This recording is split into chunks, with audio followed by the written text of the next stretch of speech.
الحمد للہ وحدہ والصلاة والسلام علی من لا نبی بعدہ اما بعد فاعوذ باللہ السمیع العلیم من الشیطان الرجیم بسم اللہ الرحمن الرحیم قال اللہ عز وجل من عمل صالحا من ذکر او انثى وهو مؤمن فلنحینہ حیاتا طیبا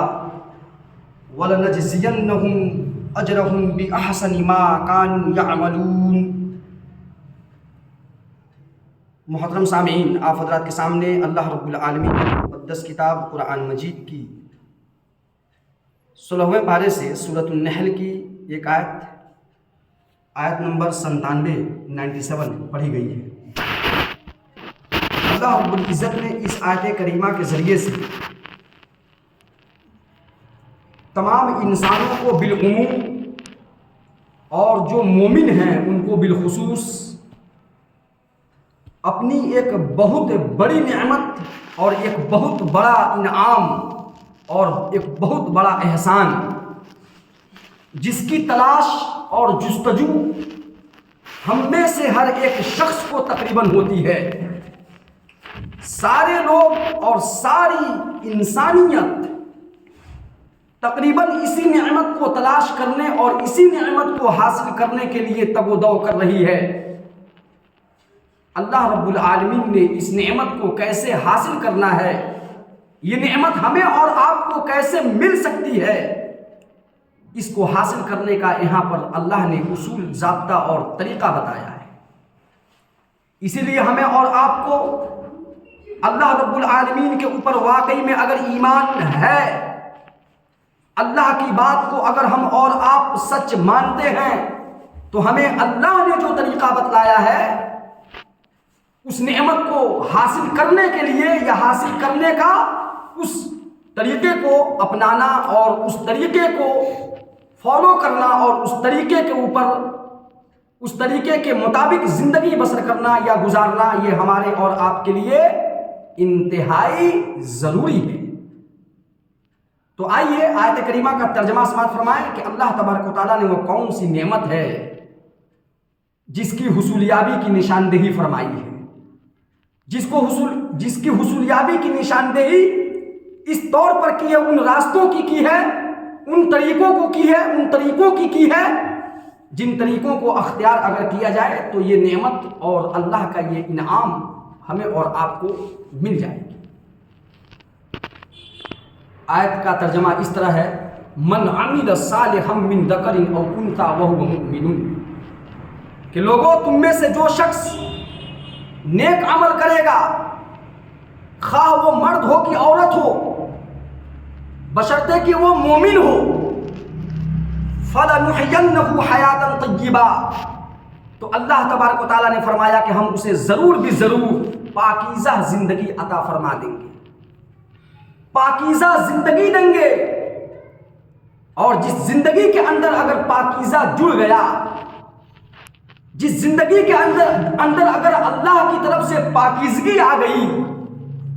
تو یقیناً سمجھ لیجئے کہ کامیابی اس کے پیچھے پیچھے آٹومیٹک چلتی ہوئی آ جائے گی۔ اگر زندگی ہماری پاکیزہ ہماری زندگی میں اگر پاکیزگی ہے، تو پاکیزگی ہونے کا مطلب یہ ہے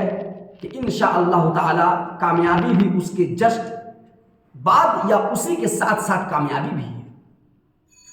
تو گویا کہ اللہ رب العالمین نے یہاں پر سب سے بڑی دولت جو کہ پاکیزگی کی ہوتی ہے، پاکیزہ زندگی، یہ پاکیزگی ہمیں اور آپ کو کیسے حاصل ہوگی، کیسے ملے گی، اس کے لیے اللہ تبارک و تعالیٰ نے کہا من عمل صالحا من ذکر او انثى، جو نیک عمل کرے اس حال میں کہ وہ مومن ہو، حالت ایمان میں جس نے نیک عمل کیا،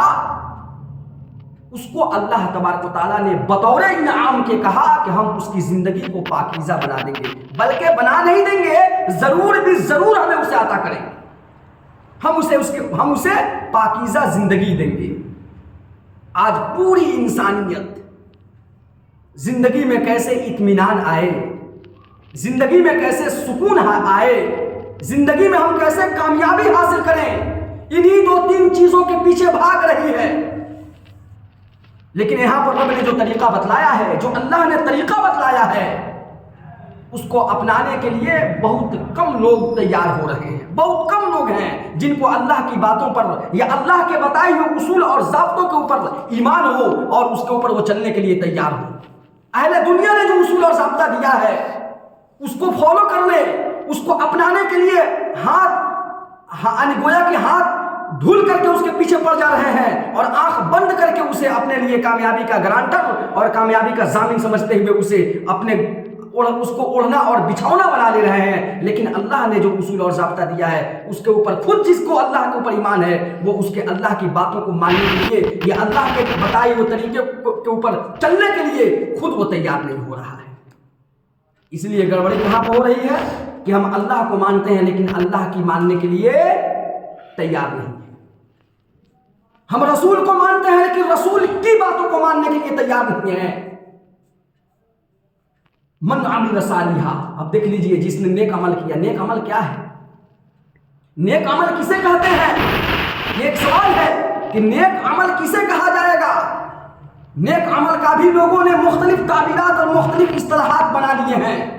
کچھ لوگوں کے ہاں نیک عمل وہی ہے جو ان کے آبا و اجداد کرتے آ رہے ہیں تو وہ اپنے آبا و اجداد کی پرمپرا کو نبھانا اپنے لیے باعث فخر سمجھتے ہوئے اس کو نیکی سمجھ رہے ہیں. ذرہ برابر اس بات کی تحقیق کیے بغیر کہ اس کا اسلام کے اندر ثبوت ہے یا نہیں ہے. آج ہمارا کون سا کام ایسا ہے جو اللہ اور اس کے رسول صلی اللہ علیہ وسلم کے بتائے ہوئے طریقے کے مطابق ہم انجام دے رہے ہوں؟ جب تک کہ اللہ اور اس کے رسول صلی اللہ علیہ وسلم کے بتائے ہوئے طریقے کے مطابق اگر وہ کام نہیں ہوگا اس کے اوپر عمل، یعنی کہ وہ تو عمل تو ہے لیکن صالح جو ہے، لفظ صالح کا اطلاق ہو ہی نہیں سکتا، لفظ صالح نہیں لگا سکتے. اسی لیے عمل صالح کسے کہتے ہیں انشاءاللہ تعالی یہ کل کے درس میں آپ کے سامنے واضح کیا جائے گا. اور اللہ تبارک و تعالیٰ سے دعا ہے کہ رب العالمین ہمیں اور آپ کو ایمان کے ساتھ زیادہ سے زیادہ عمل صالح کرنے کی یعنی نیک عمل کرنے کی توفیق بخشے اور ہماری زندگی کو بھی پرسکون اور اطمینان بخش اللہ رب العالمین بنا دے. دنیا اور آخرت کی دونوں زندگی اللہ تعالیٰ ہمیں اور آپ کو ان باتوں پر عمل کی توفیق عطا فرمائے. آمین.